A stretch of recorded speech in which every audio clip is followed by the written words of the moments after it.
এটা আমাদের বৈষ্ণব জগতের একটা রীতি। আমাদের বৈষ্ণবীয় ধারায় কেক কেটে অন্নপ্রাশন জন্মদিন পালন হয়। বৈষ্ণবীয় ধারায় কিভাবে পালন হয় জানো?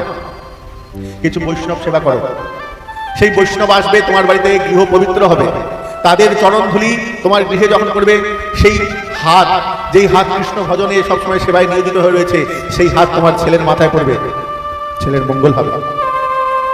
সেই সাধুদের চরণ ধুলি যখন ঘরে পড়বে, সেই গৃহ পবিত্র হবে। সেই সাধুদের নিঃশ্বাস, যে শ্বাসটা সবসময় হরে নাম করছে, আবার বেরোচ্ছে হরে নাম দিয়ে, সেই শ্বাসটা ঘরের মধ্যে প্রবেশ করবে। তাদের গাত্রগন্ধ, যারা কিনা সবসময় ভগবানের নাম চিন্তন করে, তাদের অনুভূতি, তাদের স্পৃহা ওই ঘরের মধ্যে পরিবেশটাকে ভগবতময় করে।